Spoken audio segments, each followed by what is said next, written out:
different philosophies of life. I was fostered by my piano teacher. It was the first time anyone drew potential out of me. Do you know what I mean?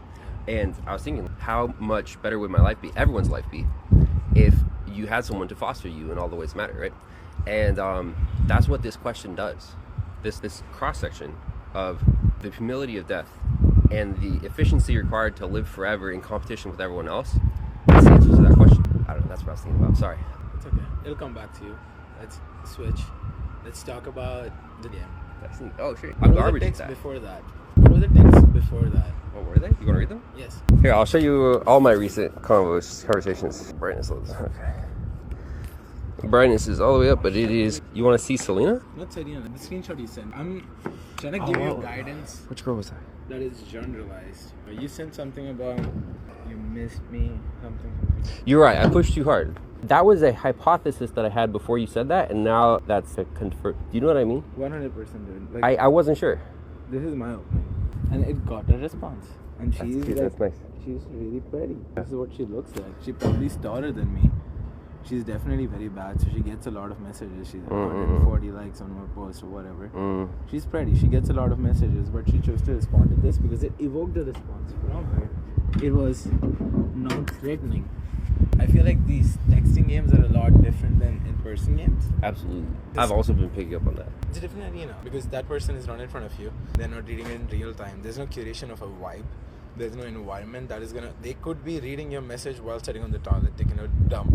They could be reading it drunk at a club. They could also be reading it at the gym. And you want to hit them in a way where your message is taken favorably in all of the different circumstances. You've obviously given this thought. You've tried to verbalize this before. I've talked to people about how to text quite a bit. To give you some context, I've been in the texting game for at least 6 or 7 years now.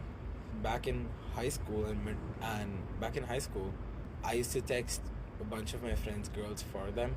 In college, even while I had a girlfriend, I was on platforms like Kik and Reddit talking to more women. And in college, before college, my thing was like, I'm gonna make them open up. In college, my thing was, I'm gonna make them send me nudes. So I had this thing about I had a gallery full of 500, 600 plus pictures and videos that I gathered from people, and I was essentially just trading nudes because I was not even sometimes sending my own shit. I would just send them some other person's shit. But my thing was, how can I impress them or attract them enough on text for them to feel like, we send a little spicy picture. So it requires a certain level of conviction, right? It's a skill. You're right, though. You're obviously way more interested in it than most people. I am. What drives your interest? I just used to be really ugly, right? And I knew that I was like 265 pounds, very fat, very not confident.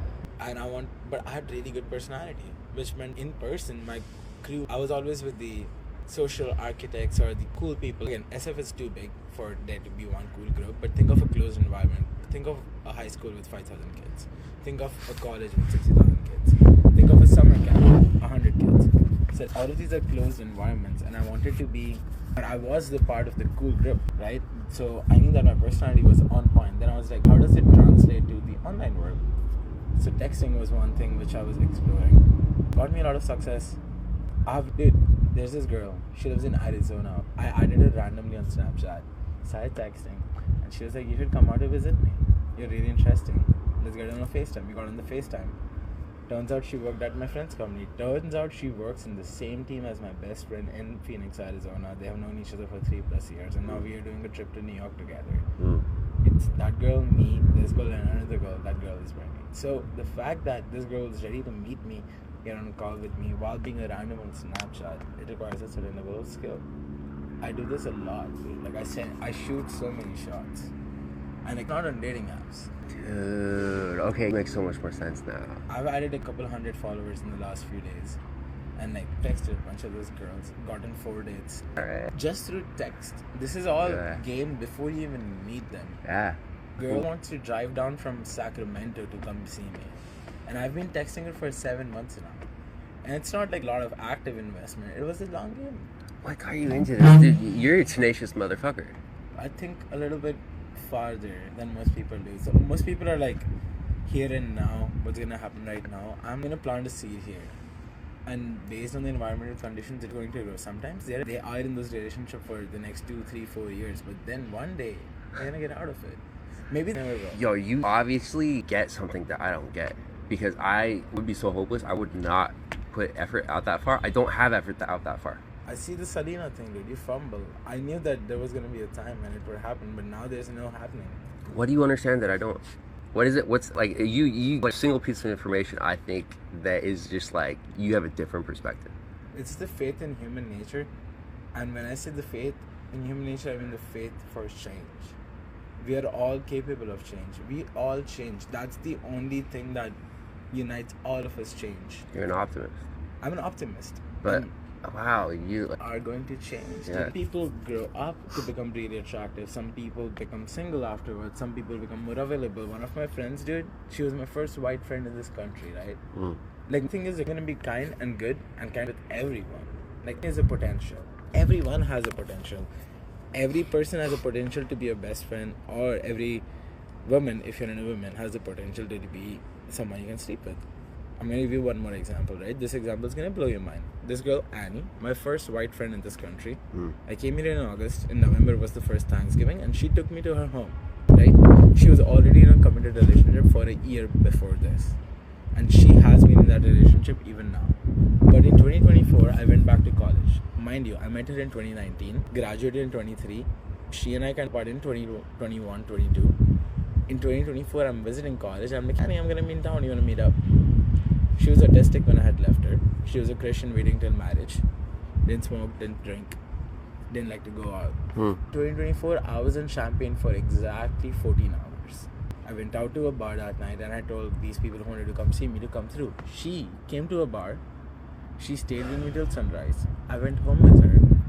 I slept with her on the couch while her boyfriend moved from the couch to the the bedroom, then drank coffee together. Would I have expected this in 2019 when I met her? Yeah. No. You softened her up over a real long time. Like, it was not because of this. I'm not saying that you just wanted that experience. I think you like really care about people. Yes. You're a big softie. You like investing. You like watching people change. Yes. You like helping them do it. I do. I'm gonna add value to I'm gonna impact their life in a good way, and they're gonna be grateful for it one way or the other. Oh my fucking god. Sometimes things happen. This thing happened. A lot of things are not going to happen, but the chances of things happening are more if you just like optimism about all your shots. Sometimes it's a clean cut and close case, in which case it's great, but like most of the times it's just like give it enough time. There's gonna be a time, like enough time. Everything changes with time. Dude. Like their opinion of me will change. I will physically, mentally, emotionally change. So will they. Our circumstances will change. Like can happen, and I have hope. I have faith. You said the one thing that is missing. I have faith in the human nature, and I have faith in myself. I have so much faith in myself. I feel like I'm the captain of my ship. I can change. Dude, a lot of these things that are happening in my life right now, I bought seeds from 2019 till 2023, while I was still in a relationship with 3 of those 4 years, making friends. Yeah. They have seen me grow as a person. Now, either they are available or they will, if they are friends, they will be like, you should meet this guy. Yeah. Simone sent a girl that I had never met to come sleep on my couch for 2 weeks. Yeah. The girl was 22 years old, very pretty. Yeah. Just raised $2 million for her company. Like, the girl just stayed on my couch. Why is a girl vouching for me so hard that, hey, this guy, you can go stay on his couch for 2 weeks. I'll vouch for him. You'll have a great experience. That's the impression I'm trying to leave behind people. Do you think Selena will say that about you? Would Selena come and be like, hey, this is my friend Gina. She likes to drink. You're responsible for her. You are meeting her for the first time, but you take care of her tonight. It's faith, right? Like, there's something. Yeah, 2 things that I want to say. Okay. And then I'll probably have more questions.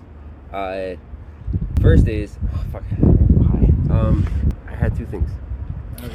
What you should do, on your phone, pull out a notes app, and while I'm talking, just write pointers. Just like It's a transcription. I can read back through it. No, not the transcription. It's in real time. No, not the transcription. Like, you have things that you want to say, but you don't Okay. want to break Okay. it. Write pointers. Fair. And when you have time to speak, Yeah. get your pointers again. I'm going to move my next call. Hold on. This is fun. What are you thinking about? All right. So first thing is that this is me too, but I think I have worse ADHD than you. Like, you know why? Do you know what you're doing? The way I'm trying to do it. Yeah. Because like can't remember anything. I have ADHD really bad. So like routinely like myself again, reteaching myself stuff because it's really easy to forget. That's why I try to describe it so that I can reteach myself faster and better, and, or just like not need to do it because I know where it is in space, if that makes sense. I think you're a more natural version of me, but I feel the same thing. I have optimism. It's just really hard for me to. I've been clinging to this for a long time successfully. I couldn't do it unless it was like a thing I understood. I've been observing human behavior. When did this? Did this come from psychedelics? Did this come from someone you saw in your life? Where did this come from? The ability to articulate it in a way that makes sense to you comes from like thing that I was doing. Just like I was interested in people, and like always. Okay. From a very young age, dude. This is being extremely crude about it. From a very young age, I understood the whole of life as a game of validation. And validation is not doing something that the other person wants. It's doing something that they will like. Sometimes they don't even know what they're gonna like, right? Like, since sometimes when I'm a little rude and over friendly to adults, they like it. They would never come and tell you, hey, disrespect me and call me a friend in front of my own kid who's your age. When you do it, they kind of like it. They're like, ha ha ha, he's a cool one. They'll remember. It's something that they will like, right? At a young age, I realized that what I have to learn is people. How are people reacting to everything that is happening in their surroundings? Being extremely aware. This reminds me of, do you know Sherlock Holmes? I'm watching this show called Elementary. Yeah. On Sherlock Holmes. How he deducts things. Like, always, like, people's energy. It's less social behavior. Sure, their faces change, but like the poker faces. Energy. It's the way their speech is changing. The way their stance will change. I'm always seeing how people are reacting to things from a young age, not from a sexual perspective at all. It was just like my parents were. I grew up in a very difficult childhood where I was pleasing my father quite a lot, and I was being the prodigy child. I was like a couple years ahead of my class. I was playing nationals for badminton. I had international rank 23 at 4th or 5th grade. Like, I was a prodigy child, right? So I was always trying to gain the approval of people around me. Whether it was my dad's friends, professors in school, teachers in class, friends around me. I learned social behavior quite early. And I was always interested in how can make people trust me. So I played this game where I was friends with everyone in my high school. The coolest kids would tell me about the childhood trauma that they have, as well as the nerds in the class. They all liked me. They wouldn't like each other, but they all did like me because they was cool. They was friends with everyone. They was friends with juniors. I had friends of mine, female friends, whose younger sisters would come talk to me about their lives. And those younger sisters are older now. And they're cool and they're cute. But like, that was not from a perspective at all. I was just like, how can I make a person trust me? Let me learn this game. And I did that over and over again. And that's how I'm getting by life. I can feel like the precision of your experience. Does that make sense? You have like solid social intuitions. I don't know, it's so weird. I've come to this same conclusion from such a different origin point. Tell me more. Like, I also think that like the most fun, cool game in life. It is. If you learn this, you unlock so much in your life. Yeah. Friends, it's women, it's success. Like, managers love me. Yeah. I'm working 10 to 12 hours a week for a job that pays me 40. It's like one thing at the center of all of the Venn diagrams. Do you know what I mean? It is. Like, It's the crux of human success, in my opinion. Yeah. It has brought me a lot of joy. yeah, Brought me opportunities. Yeah. It's sweeter. People Yeah. are sweeter to you. People check in on me. Yeah. Text me in the morning, hey, how did you sleep?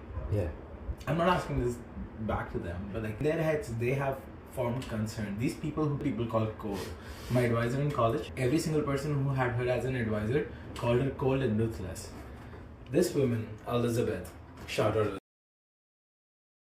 Elizabeth, she was my emergency contact. She's like, oh, you don't have anyone in this country, put my name down, I'll come. She let me take overload twice, let me take 2 classes at the same time because she was like, Dave, you got it. She had an opportunity to bring a student back. So when I went back to campus, she made the school pay for my flights, my hotels, my meals, everything. This was the cold person that everyone thought. She was not cold. She was warm to me. People would count some weird autistic people at the party.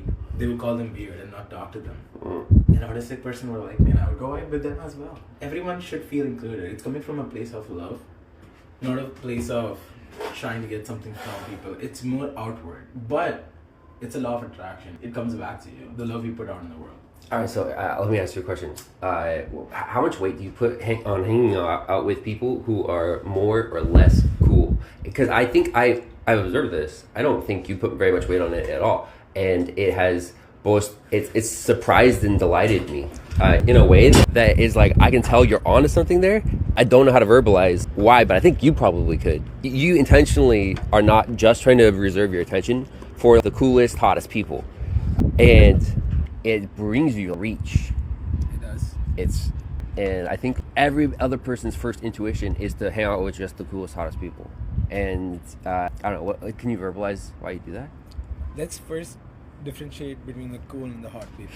Hot people is a physical standard of how attractive they are to the You're right, that's good. Cool people. I do hang out with a lot of cool people. I feel like you're cool. On the hot scale, now it depends on the eye, right? For some eye, you're really hot. And I've seen a lot of those women do. They don't care what you do, who you are. They just think you're really hot. Because that's a hotness scale. For some guys, you're really repulsive. For some girls. And that's okay as well. This is what I'm saying. It becomes a little subjective. You're really cool. That's for sure. I like cool people. I like people with interesting stories. I like people with personality because they teach me things. I can learn from them. And they're quirky. So I can get on with their quirks. I'm quirky as well. I can be more quirky with them. And finally, in high school and in college, I used to pick up a lot of projects. I don't call them projects anymore because I think that's a little empathetic. But I used to have projects, like people who I would pick up because I knew they were lost in life. I know that my purpose in life. I've been told by 6 people in the last 3 years the same thing. All these 6 people are extremely religious and Christian. They're calling me the shepherd. They're like, your purpose in this life is to be a shepherd. Make sure that the sheep are okay and safe.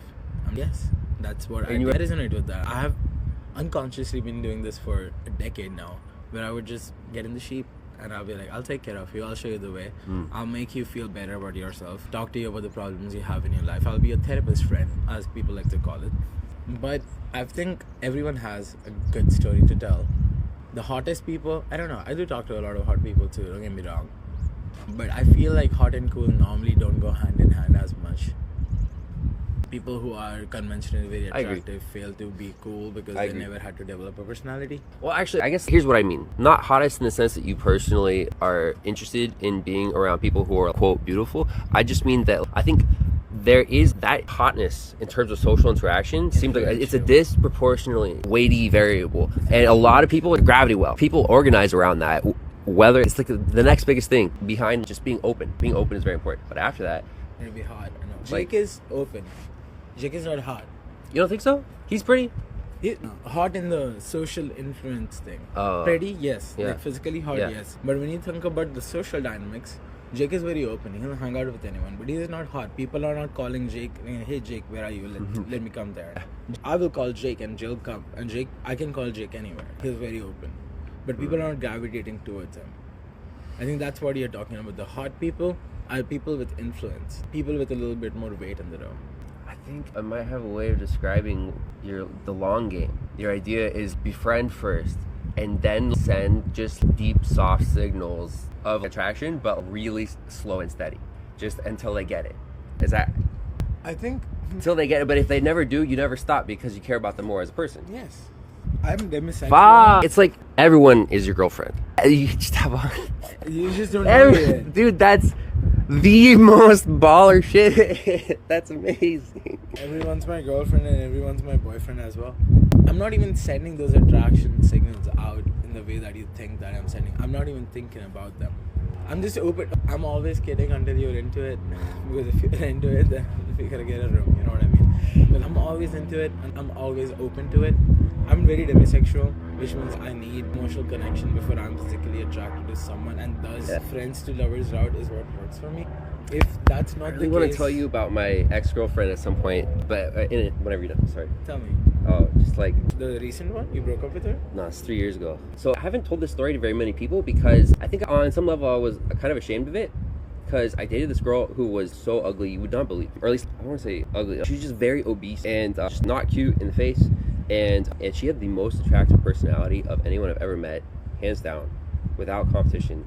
She was like you, but like I think more extreme. She was such a social. She was so good with people. She fucking swept me off my feet. It was insane, and I loved it. I was so in love with her. I had the best relationship of my life. 6 months. It felt like 3 years. And I don't know. This is something that I think she's the one who inspired me to do this. I was just like, oh, dude, I didn't know. I never saw that up close for that long. And then when I saw it, I was like, holy shit, that seems like a way better life. I can't live the way I'm living anymore. You know what I mean? I feel really blessed to talk about it, but I don't know. It's just like it's a weird. She was really great, and it's, well, I don't know what was I gonna say. Just that I've never met anyone else like her. But you're like her. I'm trying to be like her. She was my inspiration. This is why I'm so focused on this, because she opened my eyes. I don't think you have to be like anyone. I feel like you just need to be like you No, as no, no. much as you can. But there's a Nah. little. She's the reason I figured out the minimizing shit. It's because I was just like, dude, it's worked so much better. She's getting 10 times more out of her life than basically everyone else I know. I mean that literally, honestly. She was just really successful in all the ways that I felt like mattered. And I was just like, dude, I feel like that represents a better way of thinking. And I couldn't stop thinking about it. And I think it's at the center of all the Venn diagrams, dude. The social part. You know what? What's like? The fact that it hasn't been described, the fact that I'm doing what I'm doing. Some people a long time ago standardized how to write a language and then also how to do grammar. That this is a thing that is so fundamental to everyone, but nobody's defined it yet. It's not been given any meaningful structure yet. That's what I want to do. Social interaction. Describe it. The grammar of social interaction, how it actually works, how it functions. Like math, maybe. I don't know. More like art, not math. It's logical. I know you keep trying to make this logical, but it's still an art. Art doesn't have logic. It does have paint strokes and texture and hues, which are all the tools that you will use. But it's not a perfect science. Everyone won't come to the same answer because they have so many variables that they're going to put into their structure because that's who they are. But once you put these variables into the right structure, it's going to give you the most optimized answer. It's an art, not a science. Oh shit. Alright, cool. We're doing great on time. Did you watch a video that I made? Yeah, the 11-minute long video. You asked me how much of the theory I got. I heard most of it, if not all of it. Did you feel like you understood it before I said it? TLDR it for me again. Women, not women. Oh, for People respect respond. and love. Yeah. There's so many thoughts in my head that I bookmark them differently. I didn't bookmark this as Farley's theory. I bookmarked this as go for love, not respect. I knew about that. That was Okay. again, I'm the wrong. Not Farley's theory, but do you feel like you had a picture of it in your mind already? Yeah. I feel like again, there's the masses, right? The masses probably have not even thought about this yet. I'm the wrong sample size. I just think a lot about these things, so I have I know. definitely thought about that before. We're trying to do the same thing. I'm trying to learn it for myself, though. That all was Same. the ego. I think for me, the ego death made me realize of the existence of an ego. Till that point of time, I almost felt like I was my ego, but that ego death made me realize that it's a different thing, and that's what made me start looking at it like a little from distance away. You know what I mean? And I'm like, oh, trying to understand the behavior of this ego and try to link it back to what must have happened for my ego to react this way, and what must I do to change my ego's reaction. Yeah. I was reading about this. I was listening to a video about this today. A lot of kids who go through childhood trauma train their brain to almost always be in the fight or flight mode, and that's why they react. Their ego essentially is always reacting to stimuli, not really processing it, because we see everything as a threat. But we are not those beings anymore. We have a different part of our brain which is responsible for the deep analyzed thinking. If we are at rest, we don't think we are at. We get anxious in a room full of people we don't know, dude. There's no threat. That part of our brain was developed for when we get attacked. Social anxiety, that's our brain being just trained the wrong way, and Okay. we can rewire it. Hang on, but what about the thing that I said about how the respect orientation is what makes it so that you can't do bold things and keep your energy? You know what I mean? Have you thought of that before? You're talking about how the most amount of love gets when you are ready to make a fool of yourself, when you make the grand gesture, when you don't wait for the exact moment but you call out to her and run towards her. Yeah. What about that? I was saying that that's what's like, everyone's living out that doom loop. Most men that's what they're doing. They try to talk to women, then if they don't get their energy back, it's really exhausting. It takes a lot of energy, and then they stop doing it. And also usually get angry at the world. Most people are just Mad at the world. I think a lot of men are mad at the world because it's hard to meet women.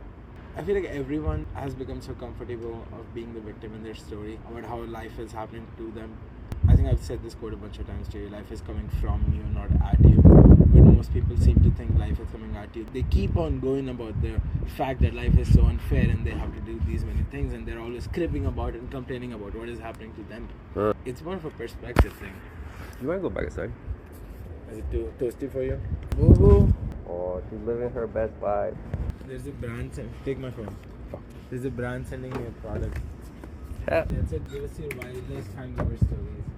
Crazy town. You used to drink a lot. I'm stuck. I'm cutting down for sure. 2 an hour more. Yeah. Choose Hi, baby. Oh, you're so sweet. I cannot. This fucking so. Can I sit on your bed? We should continue. I definitely will. It really helps me feel like I've expressed myself. I'm writing a post about commenting to the bit. What are your thoughts about it? Tell me something. Why should one commit to the bit? Because when you, sometimes in order to get what you want, you have to reach for it with both hands. But why commit to the bit? Because isn't that what it is, to commit to the bit? You have to, sometimes if you start something, you have to see it through to the end or else it doesn't count. That's nice. Oh, now I know where I want to go. See, you know why? You know where this confidence comes from doing the things you decide to do. Not by telling stories, not by making plans, not by acting like you're working. I'm in a gym situation which helps me write content, so I just do a brain dump of what I'm trying to write, and I'll look at how there's a LinkedIn post and a Twitter post. What do you think about it? Can you go pick up the phone? Wait, pick up the phone and say what? Say Hello? Package from Amazon? for whom? I don't know. For who? Adam? What did I do? I'm gonna sit down. You look so bad. Hi, baby. Let's go on the couch. Hi. Oh my god. Hi. Oh, wow. Look at the happiness overload. She likes you. Would you like a soda? Sure. Oh, nice. I've had 2 of them already today, so I don't need to have any more. It's my new favorite. Oh, wow. Isn't it nice? It's strawberry ginger, you know. That is very nice. That's yours. I love that it's 0 sugar. That's the only thing I drink. I hate how inexpensive groceries are. How much I spend on groceries for the morning? Take a guess. This morning? 150 bucks. 250. Oh my gosh. Wait. That's a lot. How often do you do that? 2 times a month? Less. Okay. Almost. But it's a big haul. I got a bunch of meat, a bunch of veggies. I've started bringing frozen veggies, dude. If you look at my freezer now, I've got like, it's so cheap. Less than $1 per. Imagine this being less than $1. It's 4 servings. That's like 300 plus grams of veggies, all cut up and diced up. Less than $1. That's the sound. Whoa. Oh, hi, Also, sweetie. 0 sugar. Wow. And also 0 sugar. I don't think this was supposed to be in the freezer. Oh no. I kind of like it. It's cold. It's like a cold treat. I need to post that. I was supposed to post it at 1 p.m. If you will come back in, if you grab a chair, you can grab a chair. Hello, baby. Oh. Sorry, continue. So, your heart wasn't in it? That was the best that I could do in the country. But that was 4 more years of something that I had already been doing for 6 years. Did you actually get into IIT? I didn't even. I did apply. Okay. I didn't give the test. I had committed in the middle of 11th grade to look outside, and I applied to 40 schools in 5 countries like US, Canada, Singapore, Australia, and Hong Kong. The top schools in every one of these places I applied to with for scholarships, got a bunch of admissions, chose UIUC and came here. He was not in the picture anymore because I thought I was built for something more. Or you knew that you didn't want to pursue a technical career? No, I thought I wanted to do computer science.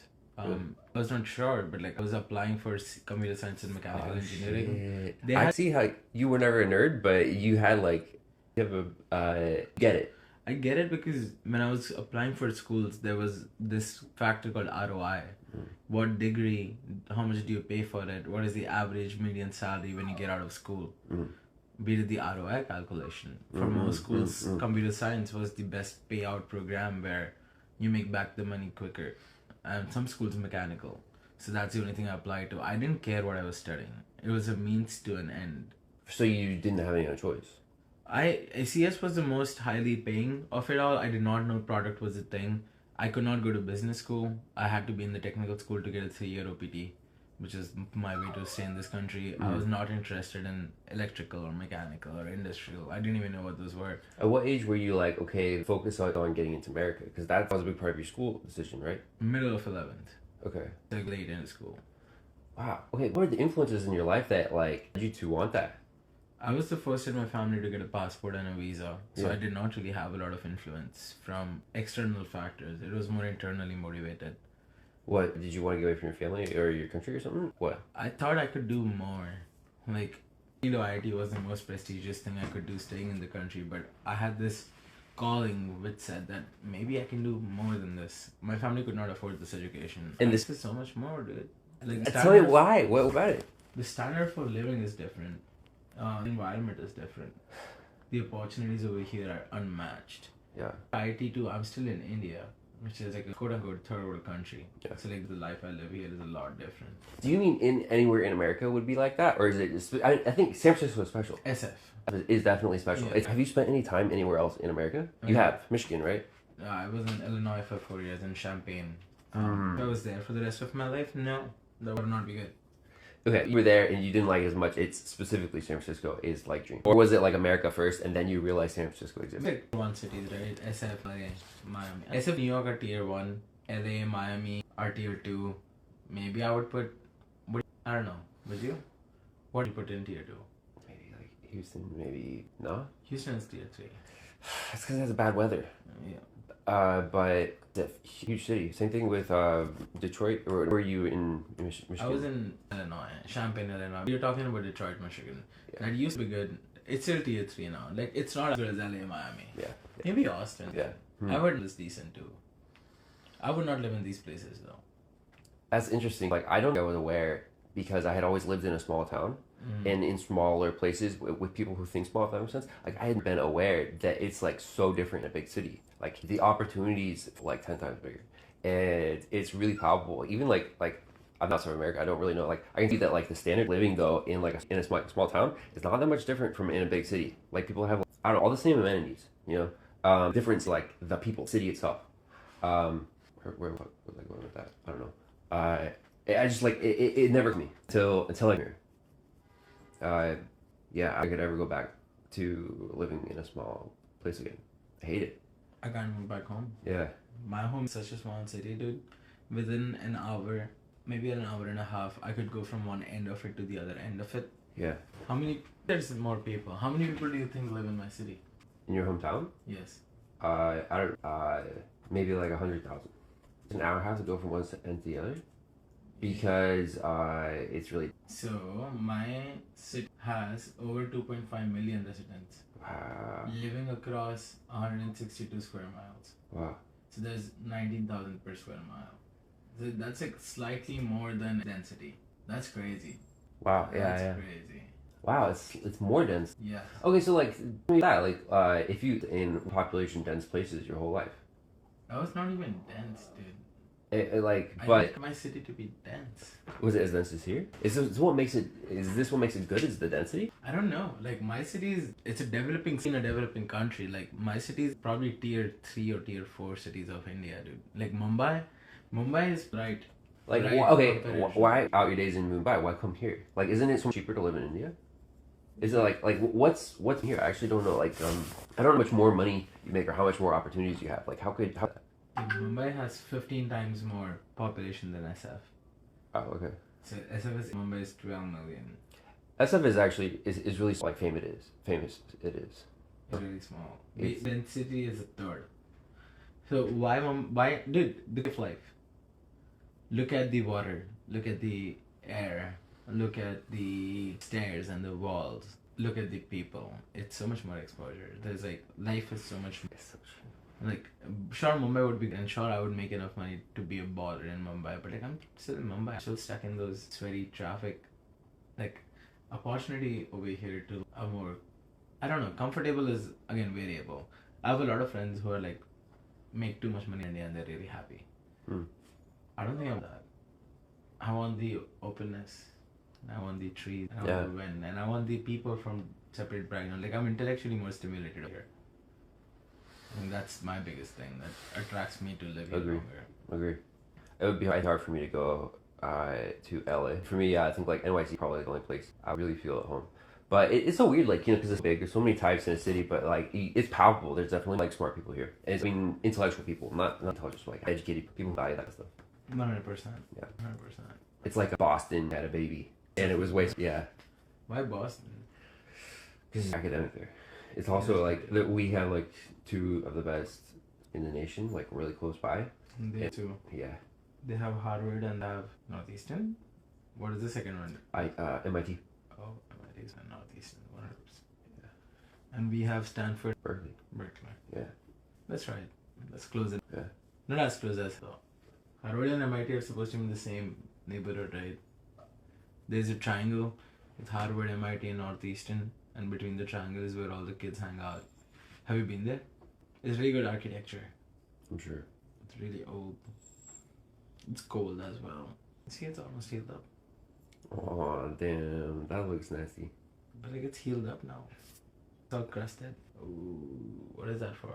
The rib thing? My surgery. 1 month ago. It doesn't look that raw. Does it feel raw? No, the skin is fine, but we actually have to probably get another surgery. Why? Because the You know who's calling me? You wanna say hi? Whoa. Hey. Hello, my love. Hi, Selena. Farley will say hi to you. Who? Farley. Oh,